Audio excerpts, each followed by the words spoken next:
चाई square test. Last time मैंने आप लोग को पढ़ाया था नॉर्मल डिस्ट्रीब्यूशन, बताया था मैंने normal distribution.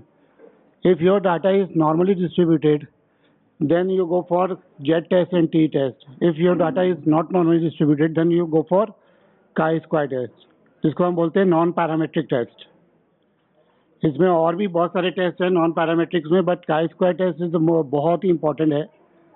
And I think मैं कह सकता हूँ मैक्सिमम जनरल में जिन्होंने किया हुआ रिसर्च तो वहाँ पर chi-square टेस्ट यूज होता है अगर डाटा नॉट नॉर्मली डिस्ट्रीब्यूटेड है और कैटेगरिकल है।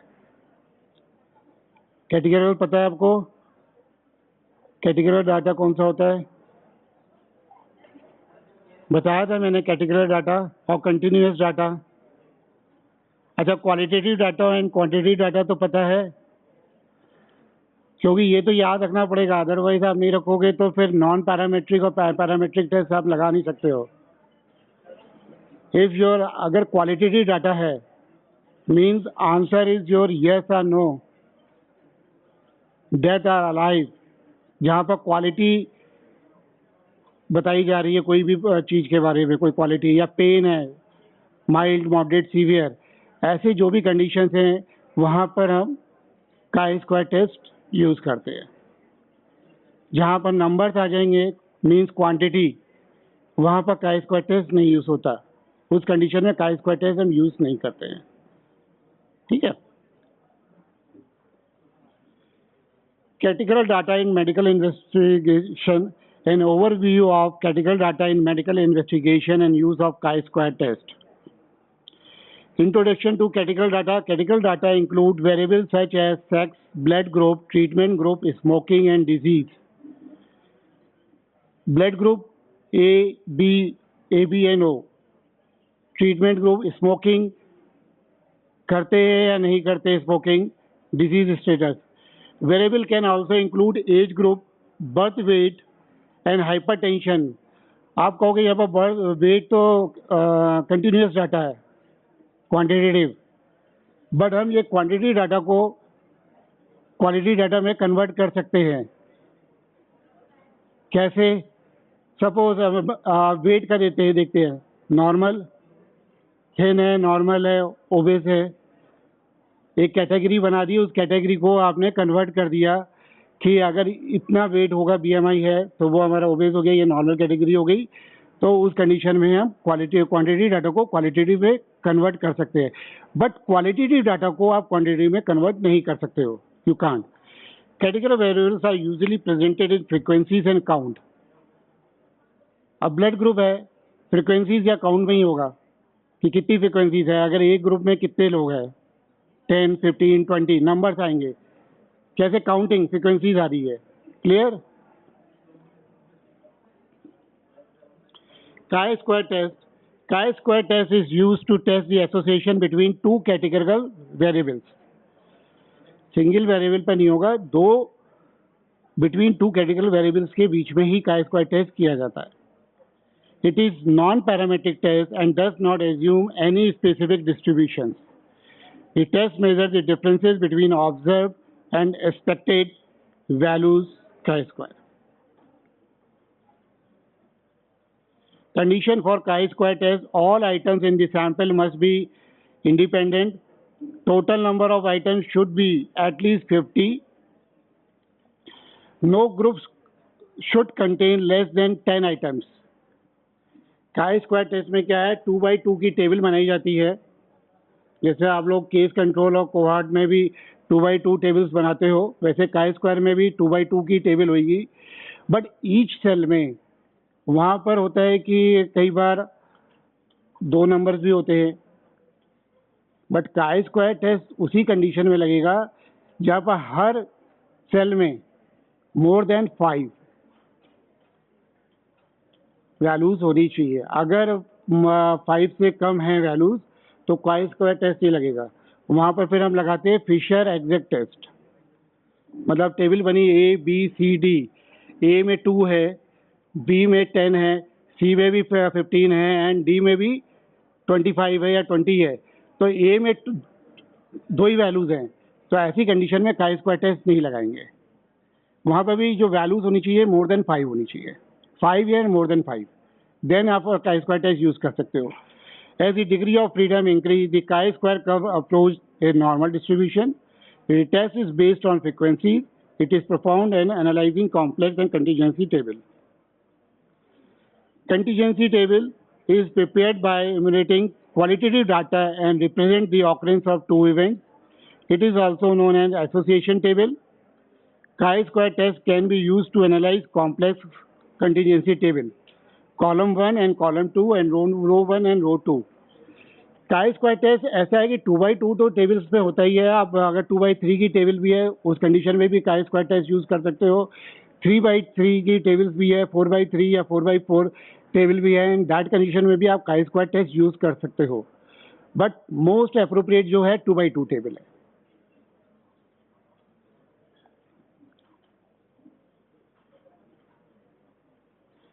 Chi-square test for association. The chi-square test compare observed count with expected count in a contingency table.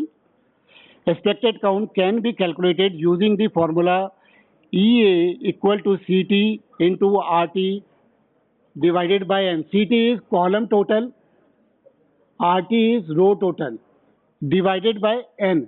Suppose ये है फर्स्ट A का आपको निकालना है total, row total, column total divided by N. तो ए की जो वैल्यू आएगी वो तो ऑब्जर्व तो आपने किए हुए वैल्यूज, ऑब्जर्व तो आप जो कोई भी जितने भी पेशेंट होंगे जो भी है ऑब्जर्व किया. एक्सपेक्टेड वैल्यूज निकालने के लिए इस तरीके से हम निकालेंगे ए की वैल्यू, बी की वैल्यू, सी की वैल्यू एंड डी की वैल्यू. एक्सपेक्टेड वैल्यूज हम निकालेंगे. जब ऑब्जर्व वैल्यू हमारे पास ऑलरेडी है और एक्सपेक्टेड वैल्यू हम क्या निकाल लेंगे, देन फिर हम chi स्क्वायर का फॉर्मूला यूज कर सकते हैं. ऑब्जर्व वैल्यू के साथ साथ एक्सपेक्टेड वैल्यू भी हमको निकालना जरूरी है. ऑब्जर्व आप पेशेंट के पर लोगे और उसी के बेसिस पर एक्सपेक्टेड वैल्यू निकलेगी. ठीक है, clear. Large differences in count suggest an association between the variables. The test statistic for chi square equal to summation of OI minus EI का स्क्वायर डिवाइडेड बाय EI.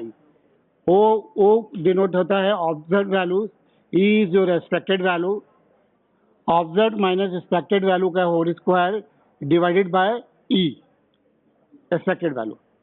ये chi square का formula है. Test for independent null hypothesis. There is no, actual में two variables है. Always जब भी हम null hypothesis लेते हैं हम ये मानते हैं कि कोई, जैसे फॉर एग्जांपल मैं कहूँ कि drug A and drug B के बीच में हमको कंपेयर करना है, तो ये नल हाइपोथेसिस होगी. आपका टॉपिक होगा कि drug A is better than drug B for example, या आप ये मानते हो कि drug B is better than drug A, या आपका स्टडी टॉपिक हो सकता है कि there is no difference between drug A and drug B, हमें नहीं पता है. बट नल हाइपोथेसिस ऑलवेज हम ये लेते हैं कि देयर इज नो डिफरेंस, दोनों ड्रग के बीच में कोई भी डिफरेंसेस नहीं है. ऑलवेज जब भी हम नल हाइपोथेसिस लेंगे उसमें ये मानेंगे कि there is no difference. And alternative क्या हो जाएगी, अल्टरनेटिव या तो आप ये ऑप्शन देंगे कि दोनों ड्रग के बीच में डिफरेंसेस है, या तो ये ऑप्शन आएगा फर्स्ट. सेकेंड ऑप्शन हो सकता है कि drug A is better than drug B. Third option है drug B is better than drug A. ये तीन ऑप्शंस होते हैं. अगर हम कहेंगे कि ड्रग सी और ड्रग बी में दोनों में से कौन सी बेटर हमें नहीं पता, तो उसके लिए उसको हम बोलते हैं टू टेल. जो हमने नॉर्मल कर्व आपको दिखाया था उसमें दोनों तरफ वैल्यूज ली जाती है. और अगर कोई चीज़ के लिए आप ग्रेटर देन कह रहे हैं, drug A is better than drug B and drug B is better than drug A, that is called one tail test. Formula same रहता है बट वहाँ पर जो वैल्यूज पुट की जाती है मीन्स chi स्क्वायर की एक टेबल वैल्यू होती है. ऑल बुक्स में chi स्क्वायर की एक स्टैंडर्ड वैल्यूज दी हुई है, उसको हम कंपेयर करते हैं जो हम कैलकुलेट करते हैं. उसके बाद हम कंपेयर करते हैं कैलकुलेटेड वैल्यू टैबलेटेड वैल्यू से अगर कम है तो हमारी हाइपोथेसिस एक्सेप्ट हो गई. अगर कैलकुलेटेड वैल्यू टैबलेटेड वैल्यू से ज़्यादा है तो हमारी हाइपोथेसिस रिजेक्ट हो रही है. जो कंक्लूजन आप निकालोगे आप इस बेसिस पे निकालोगे. आपका खाली जो कैलकुलेटेड वैल्यू उसके बेसिस पे आपका कंक्लूजन नहीं निकलेगा. चाहे टी टेस्ट हो चाहे काई स्क्वायर टेस्ट हो, इधर आप एनोवा भी करोगे, correlation, regression analysis, Z test, ये सारे टेस्ट में यही है कि जो आपकी कैलकुलेटेड वैल्यू आती है वो टेबल वैल्यू से कंपेयर किया जाता है। अगर आपकी टेबल वैल्यू से कैलकुलेटेड वैल्यू कम है तो आप कहोगे ये हाइपोथेसिस एक्सेप्टेड हो गई, अगर ज़्यादा है तो आप कहोगे कि हाइपोथेसिस हमारी रिजेक्ट हो गई। ये सारे कंडीशन में Z test, T test, chi square test, ANOVA, F test, सारे टेस्ट में ये चीज़ें आपको अप्लीकेबल है। Clear? Chi square equal to O I J minus E I J divided by E I J.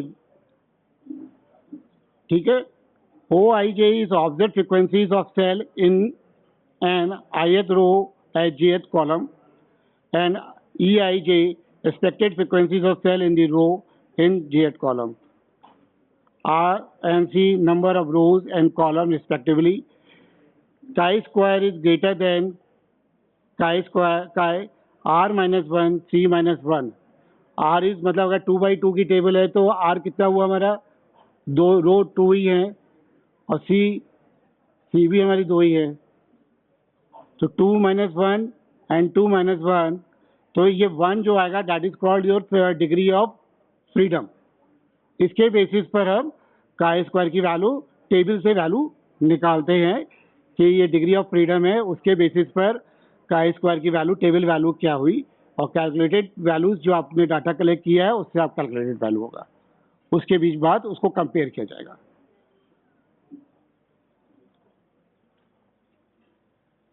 Test of independence or association. The test measures the probability of association between two discrete or qualitative variables.